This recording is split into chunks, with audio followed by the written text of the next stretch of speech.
Hello everyone. Now you will hear a short retelling of the Lone Samurai movie. Enjoy watching. Year 1281. The bravest samurai went to sea to resist the Mongol army of invaders.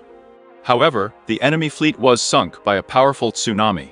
All Japanese wars were lost, except for Riku, who woke up on the shore of an unknown island. His leg was pierced through with a piece of wood. Riku dragged himself by the rope to the dead boy. But he got to his feet and ran as if nothing had happened. Samurai and delusional. He reached for his broken sword and finally pulled out a piece of wood that had sunk into his leg. After bandaging the wound, Riku limped along the shore. By the evening, the water ran out.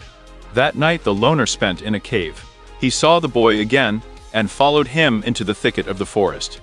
The ghost child is not going to wait for his pursuer, so Riku soon lost sight of him. This boy is one of the two sons of a samurai. They often played pirates.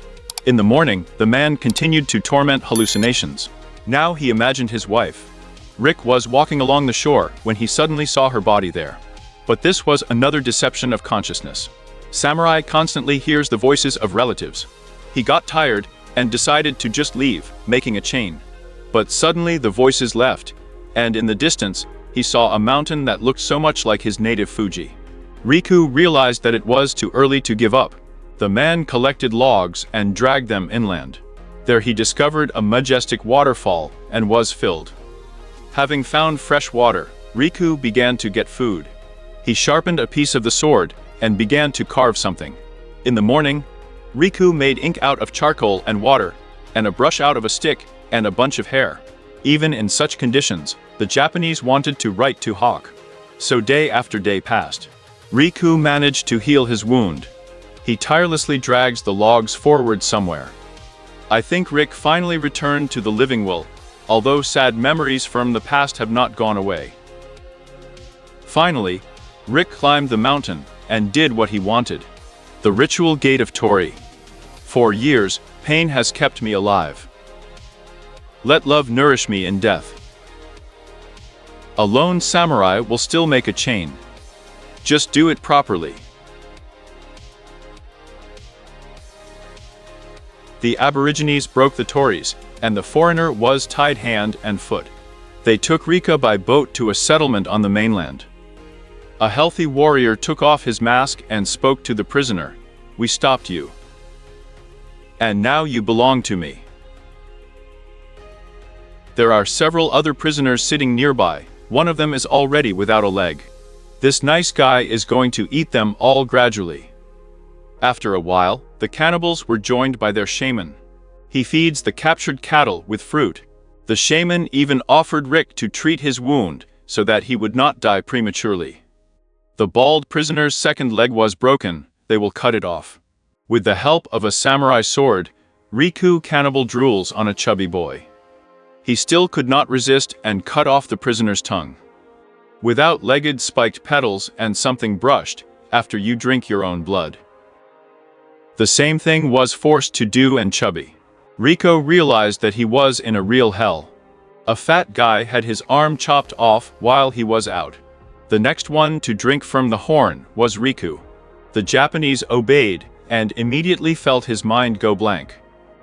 Riku saw his sons, who demanded to bring them 50 heads of pirates. Well, so be it. The savages were surprised to see that this snack spoke. The heads on your shoulders belong to me. The trained fighter knocked the guards to the ground quite easily. He beat the first one with a stone, the second one tried to stab Rika with a spear. But he wrapped a rope around his neck and strangled him. Cutting the head with a wooden tool with teeth is not easy, but he still has no other. The fat savage was horrified when he saw his comrade's head. And the drugged Japanese went to study the rock paintings of the natives. But the main find was waiting for him ahead of the whole mountains of skulls. The cannibals themselves were busy transferring power to the other side of the cave. The chief of the tribe gave the bone mask to his son, to a bloodthirsty killer. He's still holding Riku's samurai sword in his hand. The fat prisoner, who had only one limb left, was a ritual dish for this bunch of cannibals. Before he died, he looked at Rika, who silently watched this monstrous action. Soon one drunken aborigine discovered what the stranger had done. He put the guard's head on a stick, and he ran off into the woods. The new chief ordered the tribe to go hunting. Armed with bone weapons, they landed on the shore of the island, where they found the Japanese for the first time. They are prowling through the woods, and Rick kills their couple. Alone, attacking from behind, the warriors do not hear him, because monkeys are yelling at the whole forest. Then, the samurai attacked 3 enemies at once and playfully sent them to the next world. A larger detachment went out into the open field. Riku took down 2 with a bow, the others hid in the grass. One native ventured to attack and got an arrow in the eye. Retreating, the savages lost 2 more. At the same time, the Japanese manages to write his haiku on the go. I used to collect the heads of my enemies. I found little joy in their rotting remains. The shaman saw an enemy ahead, who was just standing still. In fact, Riku was prepared. He lit fires to hide in the smoke, and armed himself with a sharp stick. An experienced fighter destroys these savages with incredible ease. The shaman got scared and stepped back. He returned to the chief, who was staring at another haka. Found him. He found us. The demon army screamed and ran towards the smoke. Riku was waiting for them on the shore. The warrior found a whole samurai sword, which was washed up by the tide. I miss my family.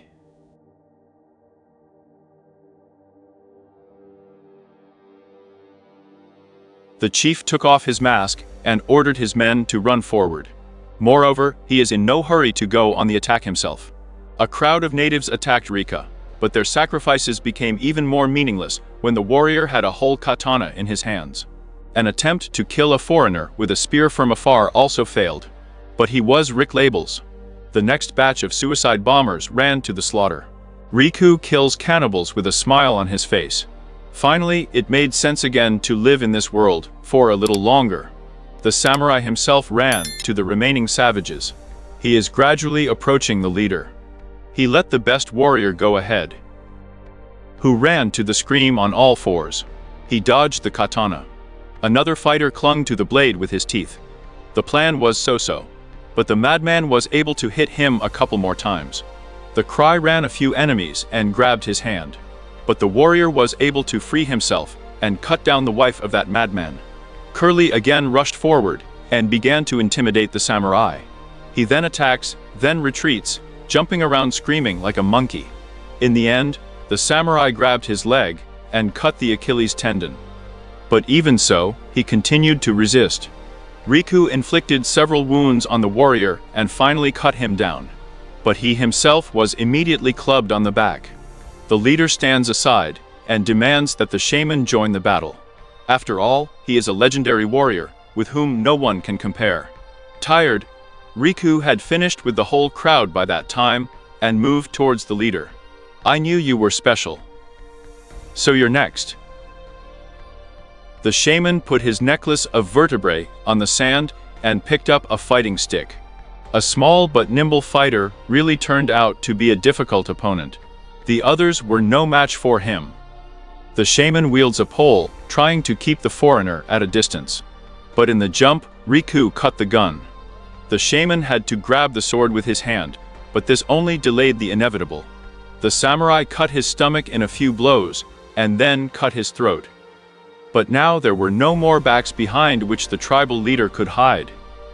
He holds a hefty bone axe in his hand, and offers the Japanese to try to pick up his sword. The big man also took off everything superfluous, prayed to the bone mask, and rushed forward at the enemy. The final boss is powerful and full of strength. The savage threw sand in Rick's face and wounded him several times. A strong blow with an axe threw the Japanese back, but he will not allow himself to be finished off. Instead, Rick wounded the leader in the leg. The fight continued. During the struggle, the broken sword flew into the air. Riku caught him and inflicted another wound on the chief. Wielding 2 swords at once, the samurai began to drive the enemy to the sea. But he began to fight back desperately. He drove Rika into the water himself and began to drown him. On the threshold of death, the samurai saw his dancing wife again. He got out, got to his feet, and pierced the head of the leader with his sword. The second one, he cut off this head. That's how the master dealt with the entire cannibal tribe in just one day.